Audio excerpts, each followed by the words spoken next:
Selamat datang di channel Alur Donghua. Sebelum menonton, silahkan subscribe, biar Mimin tambah semangat update-nya.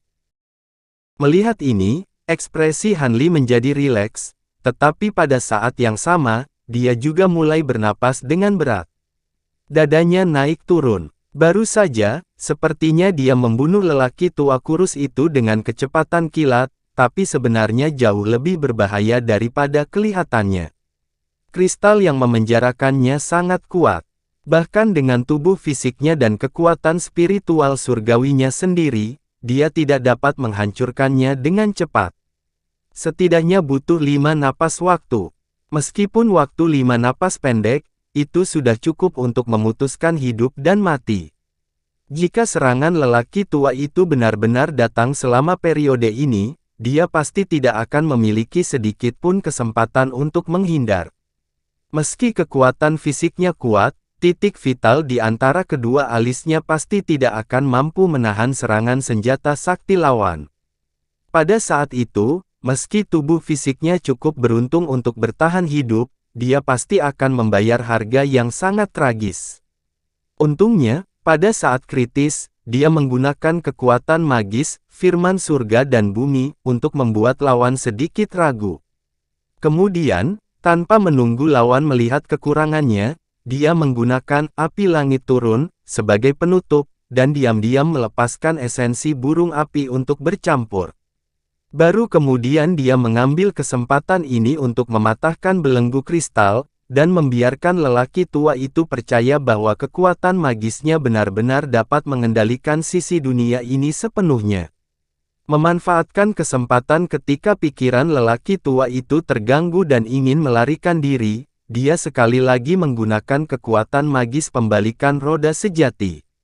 Baru kemudian dia berhasil. Sekarang tampaknya para kultivator yang bisa berkultivasi ke alam abadi sejati kurang lebih memiliki beberapa kartu truf.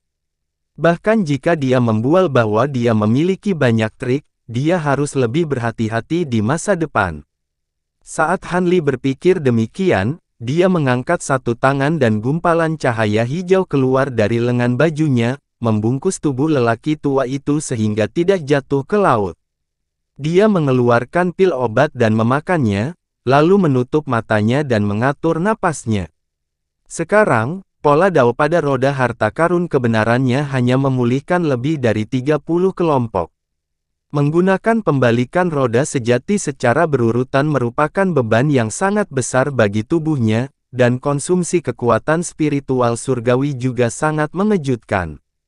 Setelah beberapa saat, dia membuka matanya lagi dan melihat tubuh lelaki tua kurus itu. Dia mulai mengobrak-abriknya. Tidak lama kemudian, dia menemukan kotak giok hijau panjang dan topeng harimau hijau di depan dada lelaki tua itu. Di kotak giok, ada beberapa jimat emas dan ungu, yang digunakan untuk menyembunyikan aura ramuan di dalam kotak. Setelah Hanli melepasnya, dia membuka tutupnya.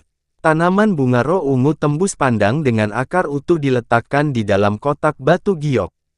Itu diisi dengan ki spiritual surga dan bumi, membuat seseorang merasa santai dan bahagia hanya dengan mengendus. Ini benar-benar bunga roh belukar. Meskipun belum cukup dewasa, usianya sudah lebih dari 30.000 tahun. Lumayan, gumam Hanli dengan gembira. Bunga roh yang tersiksa adalah harta yang langka dan berharga di dunia luar, dan mengandung jejak energi hukum. Belum lagi umurnya, bahkan benihnya adalah harta yang tak ternilai di aliansi Anika. Dia tidak pernah menyangka akan bisa mendapatkannya saat menjalankan misi ini. Itu benar-benar kejutan yang menyenangkan. Jika bukan karena bunga ini, dia tidak akan membuang energinya untuk mengejar pelakunya. Misinya adalah untuk melindungi sekte boneka suci, dia tidak punya waktu untuk peduli dengan pelakunya yang melarikan diri. Adapun pelakunya telah mengancam Lin San, bahkan tidak perlu disebutkan.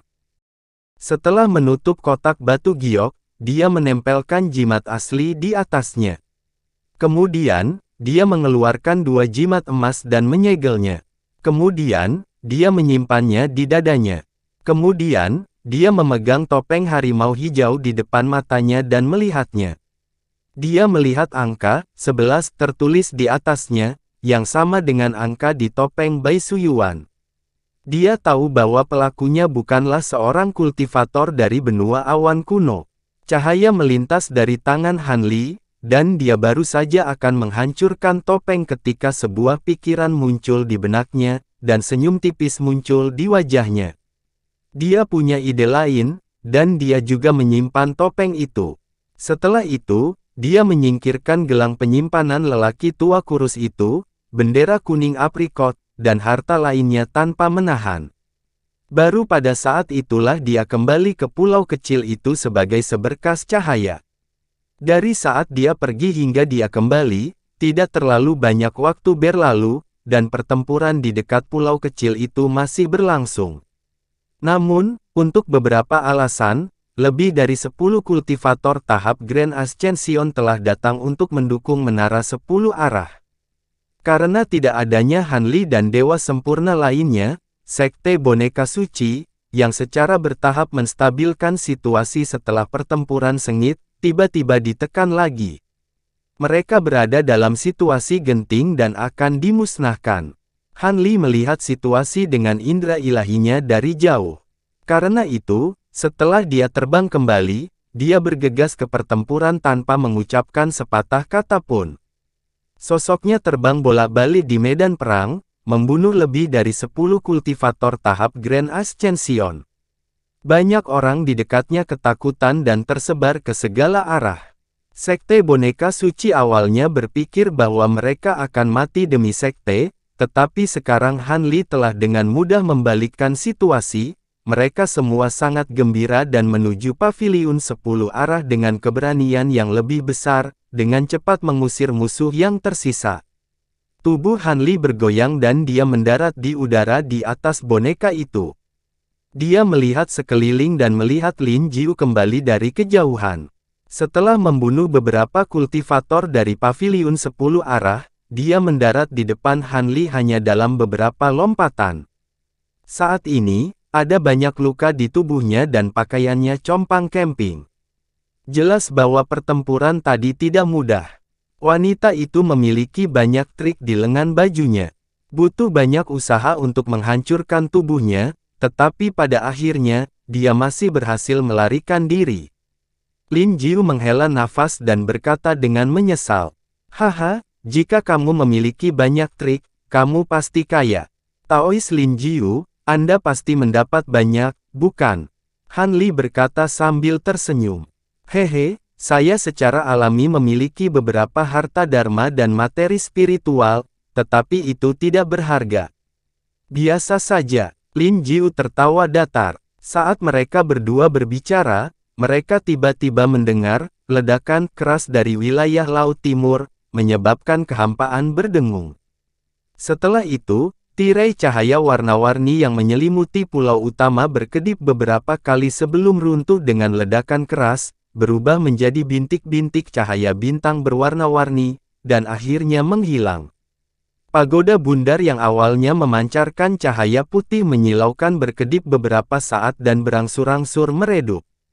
Kali ini, menara 10 arah datang dengan agresif dan mereka sudah siap. Meskipun kami berhasil mempertahankan tempat ini, kepulauan formasi lainnya telah dilanggar. Lin Jiu menghela nafas dan berkata perlahan. Han Li mengangguk dan berkata, situasinya memang tidak terlihat bagus. Taois Lin Jiu, apakah menurutmu kita harus melakukan sesuatu? Mata Lin Jiu berkilat saat dia bertanya. Tugas kita adalah mempertahankan pulau ini. Kurasa kita belum menerima instruksi lain, kan? Han Li berkata, haha, itu benar. Kami disewa untuk datang ke sini dan kami telah melakukan yang terbaik untuk mempertahankan tempat ini. Lebih baik tidak meninggalkan pos kami dan menunggu dan melihat. Lin Jiu terkekeh. Han Li mengangguk. Matanya bersinar dengan cahaya biru saat dia melihat ke arah pulau utama. Para kultivator menara 10 arah yang bertarung dengan para kultivator dan boneka sekte boneka suci melihat bahwa formasi di atas pulau utama telah dihilangkan dan semangat juang mereka menjadi sangat tinggi. Setelah mengatur ulang, mereka mulai mendekati pulau utama dalam kelompok 3-5 orang. Bagaimanapun, pulau utama adalah fondasi dari sekte boneka suci. Jika mereka ingin mendapatkan keuntungan, secara alami tidak bisa tinggal terlalu lama di pinggiran. Setelah beberapa saat hening, pertempuran yang lebih intens meletus. Seluruh langit di atas pulau utama langsung dipenuhi dengan serangkaian tabrakan yang memekakkan telinga dan ledakan yang menggelegar. Cahaya spiritual 5 warna yang menembus melintas di seluruh tempat, dan bahkan pulau utama pun bergetar tanpa henti. Karena distribusi kekuatan di medan perang tidak seimbang, beberapa area yang diuntungkan oleh para kultivator menara 10 arah dengan cepat ditembus. Sosok-sosok melintas dalam berbagai warna dan mendarat di berbagai bagian pulau utama. Selain mereka yang tidak berani maju dengan gegabah karena tingkat kultivasinya yang tidak memadai, ada juga yang menganggap mereka kuat dan berani, langsung menghindari lapisan terluar pulau dan mendarat di lapisan kedua atau bahkan lapisan terbawah pulau utama. Namun, segera, terdengar raungan di mana-mana di hutan lebat. Semua jenis mekanisme di pulau itu dipicu dan binatang buas serta boneka yang disembunyikan di berbagai tempat juga keluar dengan kekuatan penuh, mengaduk awan debu di hutan. Perahu roh hitam di awan gelap di langit juga mulai turun dengan cepat menuju pulau utama. Adapun kapal terbang mekanik yang menyerang mereka sebelumnya, karena pertahanan yang lemah, dan serangan yang terlalu sederhana, pada akhirnya mereka hanya berhasil menghancurkan 2 kapal roh hitam.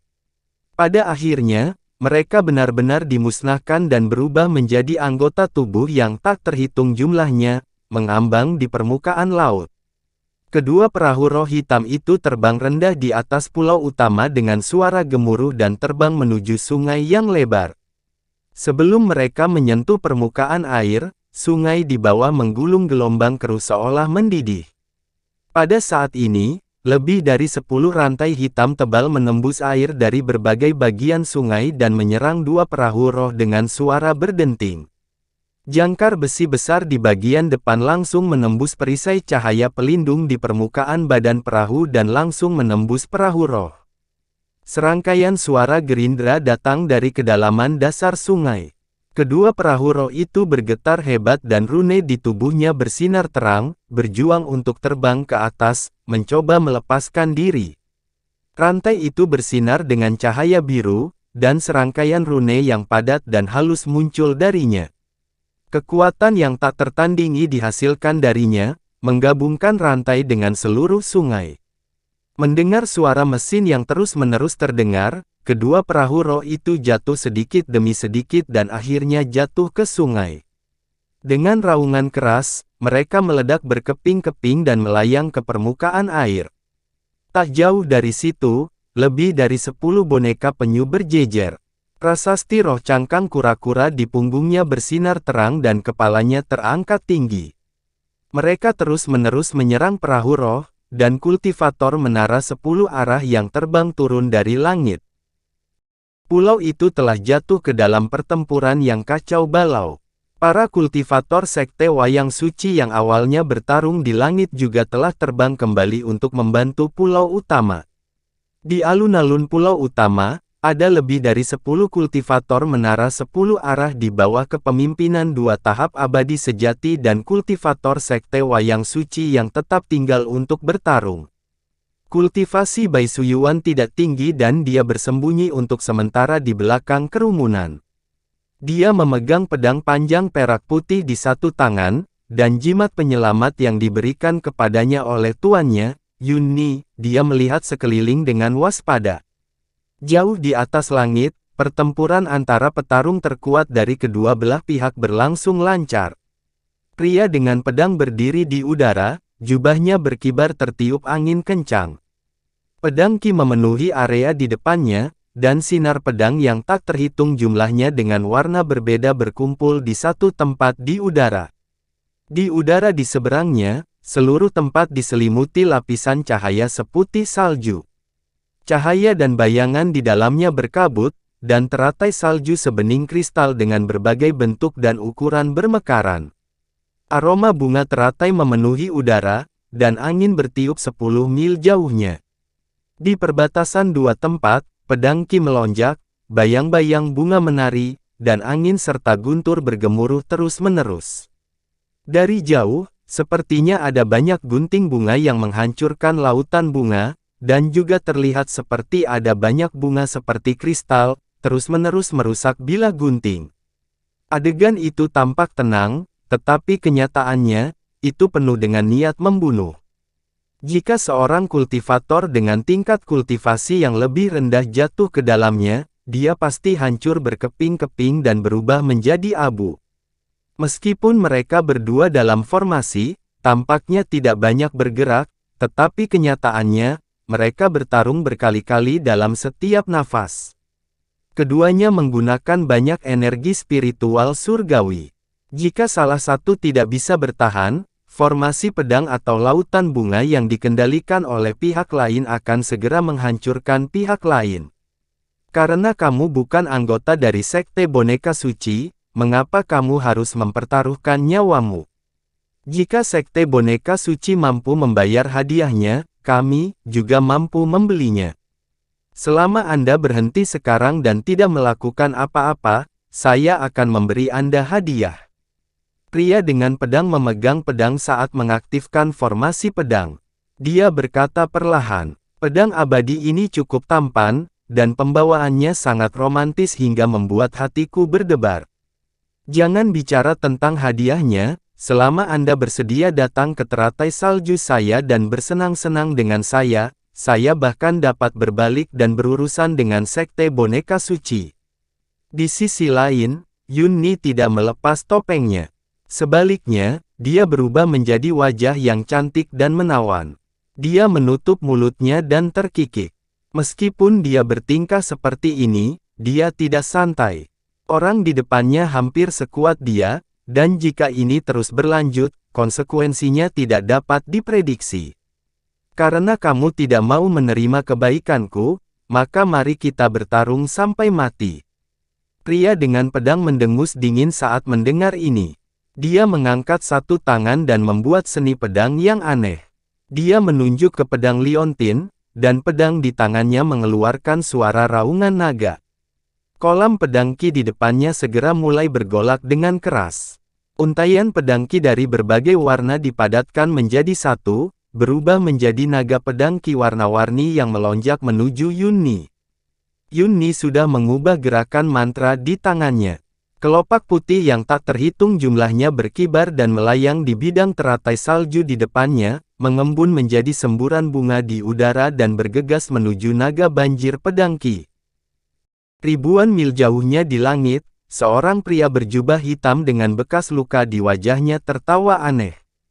Lengan bajunya berkibar, dan cahaya kuning menyembur keluar dari lengan bajunya, berubah menjadi lingkaran cahaya kuning yang pecah di depannya. Di tempat lingkaran cahaya itu mendarat, seorang pendeta Tao berjubah abu-abu melambaikan pengocok ekor kudanya dengan satu tangan. Ribuan benang kristal seputih salju berdiri tegak dan menyebar di udara. Mereka seperti jarum baja kristal yang tak terhitung jumlahnya yang menghalangi semua lingkaran cahaya kuning. Dia mengeluarkan labu perak dari pinggangnya dengan tangan satunya dan melemparkannya tinggi-tinggi ke langit. Labu perak segera terbang dan membesar seukuran rumah di udara. Prasasti roh di atasnya bersinar terang, dan suara gemuruh terdengar dari sana. Kemudian, mulut labu terbuka, dan kilat perak menyambar pria dengan bekas luka di wajahnya, menerangi setengah langit. Pada saat yang sama, cahaya biru melintas di belakang boneka pendeta Tao, dan Bai Fengyi berlari keluar dari samping. Dia melambaikan tangannya, dan sepasang lengan berair berkibar di udara, berubah menjadi dua tirai cahaya biru besar di udara, dan mengelilingi pria berwajah bekas luka itu dari kedua sisi. Pria dengan bekas luka di wajahnya tidak menunjukkan sedikit pun kegugupan di matanya. Dia mengangkat tangannya perlahan, dan manik kuning terbang dan pecah di udara. Bintik-bintik cahaya kuning memercik darinya, menutupi area seluas 1000 kaki di sekelilingnya. Tirai cahaya biru air dan kilat perak tiba pada saat yang sama, tetapi jatuh pada cahaya kuning. Keduanya sepertinya diblokir oleh tembok tebal dan tinggi, dan tidak bisa melangkah lebih jauh. Wajah Bai Fengyi sedikit pucat. Kekuatan pria dengan bekas luka di wajahnya jauh di atas dia dan boneka itu. Bahkan jika mereka berdua bergabung, hanya bisa menahannya dan tidak bisa menang. Untungnya, Sekte Boneka Suci jelas-jelas menang dalam pertempuran di pulau utama di bawah. Selama dia dan tuannya bisa menahan dua dewa emas musuh, dan menunggu hasil pertempuran di pulau itu, pertempuran pertahanan ini akan dianggap sukses. Hehe, aku khawatir kamu akan kecewa jika kamu ingin menggunakan taktik mengulur-ulur waktu untuk meraih kemenangan sedikit demi sedikit. Dalam cahaya kuning, pria dengan bekas luka di wajahnya terlihat santai dan berkata dengan nada mengejek. Setelah mengatakan itu, dia membalik telapak tangannya, dan tas goni hitam kehijauan muncul di telapak tangannya. Itu hanya seukuran telapak tangan, dan ada sulaman karakter kuno hijau, Fu, di atasnya. Dia menepuk tas goni dengan satu tangan dan dengan lembut melantunkan beberapa mantra. Karung goni yang semula kosong langsung menggelembung seolah digelembungkan, dan seolah diisi kacang, permukaannya menggembung dengan tonjolan bulat kecil. Melihat ini, hati Bai Fengyi tiba-tiba menegang. Dia punya firasat buruk, dan buru-buru mendesak lengan air untuk menyerang pria dengan bekas luka di wajahnya. Yang terakhir, bagaimanapun, memiliki senyum di sudut matanya, dan mengucapkan sepatah kata pun. Pergi. Detik berikutnya, mulut kantong goni tiba-tiba terbuka lebar, dan kacang hijau berbentuk kacang terus meluncur keluar dari mulut kantong, jatuh dari langit seperti tetesan hujan, dan bertaburan menuju pulau utama Sekte Boneka Suci. Setelah setiap kacang hijau jatuh ke tanah, ia langsung mengembang seperti balon. Setelah cahaya di atasnya menjadi buram, dengan cepat berubah menjadi penampilan seorang prajurit lapis baja hijau. Tinggi dan bentuk mereka tidak berbeda dengan orang biasa, tetapi wajahnya sama, semua memiliki wajah kusam tanpa ekspresi, dan permukaan tubuhnya ditutupi dengan pola kayu. Seluruh tubuhnya diselimuti cahaya hijau, dan memegang berbagai jenis senjata di tangannya. Dalam waktu kurang dari sesaat, cahaya hijau bersinar di mana-mana di pulau utama, dan segera, ribuan tentara lapis baja hijau muncul, bertarung dengan orang-orang dari Sekte Boneka Suci. Orang-orang ini bergerak cepat, dan mereka jauh lebih gesit daripada boneka biasa. Apakah itu di pegunungan atau di sungai, mereka dapat beradaptasi dengan cepat dan bergabung dalam pertempuran. Ketika orang-orang dari Sekte Boneka Suci melihat kemunculan tiba-tiba dari begitu banyak musuh, mereka panik sesaat dan dipaksa mundur oleh tentara lapis baja hijau dari menara 10 arah. Situasi di seluruh pulau utama terbalik dalam sekejap, dan orang-orang dari Sekte Boneka Suci segera jatuh ke dalam situasi pasif. Dibandingkan dengan situasi kacau di pulau utama, beberapa pulau di pinggiran sekarang sepi, dan tidak ada yang peduli. Lagi pula, semua batu roh dan harta karun ada di pulau utama. Sejak jalan masuk ke pulau utama dibuka, tentu saja, tidak ada yang akan terus menyerang pulau-pulau ini. Aku tidak berharap mereka bahkan menggunakan tentara Dao. Mata Han Li bersinar dengan cahaya biru saat dia melihat ke arah pulau utama dan berkata, "Sepertinya Sekte Boneka Suci tidak akan bisa kabur kali ini." Lin Jiu menghela nafas juga. Saat mereka berdua berbicara, sebuah cahaya menyala di pintu masuk pagoda bundar, dan Qi Heng muncul dengan ekspresi tegas. Dia menangkupkan tinjunya pada mereka berdua dan berkata, "Senior, tidak perlu lagi mempertahankan Pulau Arai. Silakan datang ke pulau utama untuk bertarung. Kami akan segera ke sana." Saat dia berbicara, tatapannya secara tidak sengaja menyapu Han Li, dan kilatan aneh tampak melintas di kedalaman matanya. Han Li tidak memperhatikan ini, dan setelah bertukar pandang dengan Lin Jiu, dia mengangguk. Karena majikan telah membuat permintaan, mereka secara alami harus mematuhinya. Ini adalah aturan aliansi Anika. Kemudian, keduanya berubah menjadi seberkas cahaya dan terbang menuju pulau utama. Mereka baru saja terbang beberapa ratus mil ketika tiba-tiba mendengar suara gemuruh yang keras di belakangnya, dan dengan cepat berbalik untuk melihat. Mereka melihat boneka prajurit di Pulau Arai mengambil langkah besar keluar dari pulau kecil dan melangkah ke laut, menimbulkan gelombang besar. Itu mengarungi air dan menuju ke pulau utama. Demikian pula, boneka pulau formasi lainnya yang belum dihancurkan melakukan hal yang sama. Mereka memindahkan tubuh besar dan bergegas kembali ke pulau utama. Alun-alun pulau utama dipenuhi keributan. Ratusan tentara lapis baja hijau dan puluhan kultivator paviliun Sifang telah memisahkan puluhan anggota sekte Wayang Suci dan ratusan boneka lapis baja perak menjadi lusinan kelompok pertempuran. Sejauh mata memandang, ada segala macam cahaya dan matahari spiritual. Banyak bangunan hancur tanpa bisa dikenali. Mayat dan reruntuhan terlihat di mana-mana. Itu adalah pemandangan yang tragis. Bai Suyuan, seorang tetua sekte boneka suci, dan puluhan murid dikelilingi oleh ratusan pasukan menara Sifang di sudut alun-alun. Dia memegang pedang panjang perak di satu tangan, dan gelang giok putih di tangan lainnya. Jimat penyelamat hidup ditempelkan di pergelangan tangannya, dan selama dia menyuntikkan kekuatan spiritualnya ke dalamnya, dia akan dapat mengaktifkannya secara instan pada saat bahaya. Dia melihat ke langit yang jauh dari waktu ke waktu, dan matanya dipenuhi dengan kekhawatiran. Gelang giok putih di pergelangan tangannya berubah menjadi lingkaran cahaya putih, dan menyelimuti tubuhnya. Di atas pakaian aslinya, ada jubah sifon putih yang memancarkan bintik-bintik cahaya putih keperakan. Di bawah jubah sifon, ada jimat persik hijau persegi yang tergantung di pinggangnya. Itu tertutup rapat dengan pola roh, dan ada cahaya redup di atasnya.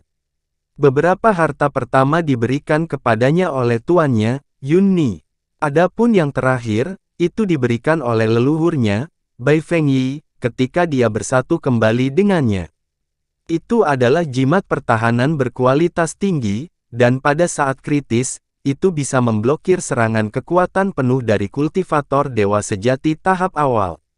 Namun, itu hanya bisa digunakan sekali. Setelah itu, efeknya akan sangat berkurang, dan bahkan mungkin kehilangan efeknya. Dia secara alami tidak mau menggunakannya kecuali itu benar-benar diperlukan. Hehe. Wanita bertopeng ini memiliki begitu banyak jimat. Turunkan dia, dan semua orang akan menjadi kaya. Seorang kultivator menara Sifang yang tinggi menatap Bai Suyuan dan berteriak sambil tersenyum. Ketika orang-orang dari menara Sifang mendengarnya, mata mereka dipenuhi keserakahan, dan mereka berkumpul. Membunuh.